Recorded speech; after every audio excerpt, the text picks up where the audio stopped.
Assalamualaikum warahmatullahi wabarakatuh. Saya Muhammad Eka Pransa dari PAI 3C ingin mempresentasikan hasil dari kinerja saya dengan mata kuliah IT yang diampu oleh Bapak dosen Ahmad Sulaiman MAG.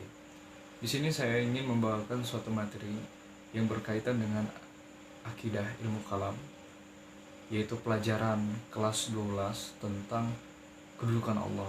Di sini kita akan belajar di mana Allah, apakah hakikatnya, bagaimana dalil, apa pandangan kalam-kalam mengenai kedudukan Allah itu. لله داع أيها المبعوث فينا جئت بالأمر المطاع. Dalam pandangan kalam tentu saja masih banyak perbedaan pendapat di antara para ulama. Oleh karena itu saya di sini merangkum bagaimana pandangan kedua golongan yang masih saat ini mempermasalahkan hal tersebut. Di sini kita akan mengambil poin-poin penting. Silakan simak baik-baik, tetap di sini, jangan kemana-mana. Kedudukan Allah berdasarkan ilmu kalam dibagi menjadi dua. Yang pertama yaitu golongan orang yang menerima makna secara nas Al-Quran ataupun menyerahkan artinya kepada Allah semata. Hal ini dikarenakan mereka tidak mau mentakwil dan menyerahkannya kepada Allah saja. Golongan ini dipelopori oleh Ibnu Taimiyah yang biasanya kita sebut golongan Salafi. Yang kedua ada golongan yang mentakwil tafsir dan menggantinya dengan makna yang dekat dengan kebenaran. Hal ini bertujuan untuk menjaga kesucian zat Allah yang agung. Golongan ini dipelopori oleh Hasan al-Asy'ari atau dari golongan Asy'ariyah ataupun ahli sunnah wal jamaah. Bismillahirrahmanirrahim. Ar-Rahmanu 'alal arsy istawa. Artinya, Tuhan yang Maha Pemurah yang bersemayam di atas arsy. Selanjutnya mengenai sifat istiwa, yaitu salah satu sifat Allah yang telah ditetapkan untuk dirinya dalam 7 ayat Al-Quran. Yang pertama dan Al-A'raf ayat 54, Yunus ayat 3, Ar-Ra'd ayat 2, Al-Furqan ayat 59, As-Sajdah ayat 4, dan Al-Hadid ayat 4. Semuanya berbunyi dengan lafaz Summastawa 'alal ars, yang berarti kemudian dia Allah berada di atas arsy. Hal tersebut hanya ditafsirkan secara zahir saja tanpa penafsiran atau pentakwilan ulang. Adapun hadis dari Abu Hurairah radhiyallahu an, ia berkata, aku pernah mendengar Rasulullah bersabda, ketika Allah menciptakan makhluk, dia menuliskan di kitabnya yaitu Lauhul Mahfuz, dan kitab itu bersamanya di atas ars. Sesungguhnya rahmatku mengalahkan kemarahanku. Mungkin sering terngiang-ngiang di telinga kita di kalangan umat ahli sunnah wal jamaah tentang sifat Allah yang ada 20, mulai dari wujud qidam baqa, muhalafatul lil hawadisi, dan sebagainya. Salah satu sifat yang menjelaskan tentang kedudukan Allah adalah Allah itu berbeda dengan makhluknya. Hal ini sejalan dengan dalil yang di dalam Al-Quran berbunyi, tidak ada sesuatu pun yang serupa dengan Dia, dan Dialah yang maha mendengar lagi maha melihat. Allah tidak mungkin mempunyai kursi seperti kita, duduk seperti kita, serupa seperti kita. Itu adalah sifat yang mustahil yang dimiliki oleh Sang Khalik. Oleh karena itu, para ulama menjaga kesucian sifat Allah dengan mentakwil bahwa Allah yang maha tinggi berkuasa atas ars. Karena menentukan arah untuk Sang Pencipta merupakan suatu su'ul adab. Karena kita tahu bahwa Allah itu berada di mana saja saat kita berada. Allah itu dekat. Allah itu lebih dekat daripada urat nadi. Bahkan dunia dan seisinya pun tidak akan mampu menampung Allah. Untuk apa Allah berada di dalam ciptaannya? Hikmah yang bisa kita ambil adalah sebetulnya khilafiyah dalam bagaimana cara kita memandang kedudukan Allah merupakan hal yang wajar dan tidak akan merusak akidah. Karena untuk segala perbedaan yang ada, mari kita kembalikan kepada Al-Quran dan Al-Hadis. Tidak perlu dibesar-besarkan, tidak perlu benar sana benar sini, karena kebenaran itu hanya milik Allah semata. Asalkan selama tidak menyimpang dari syariat yang berlaku bagi umat Islam. Pada hakikatnya kita harus meningkatkan iman dan takwa kepada Allah Subhanahu wa taala dan menjadi semakin mengenal Allah dan cinta serta taat kepadanya.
indikator atau kompetensi dasar yang menjadi target untuk saya adalah yang pertama, meyakini kebesaran Allah Subhanahu wa taala sehingga dapat menumbuhkan rasa cinta dan taat kepada Allah Subhanahu wa taala.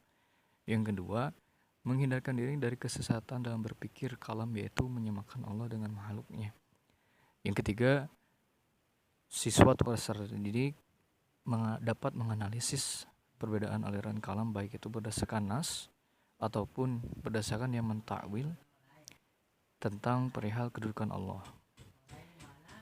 Yang keempat, menyajikan hasil analisis perbedaan aliran kalam berdasarkan dalil yang berpegang pada Al-Quran dan As-Sunnah.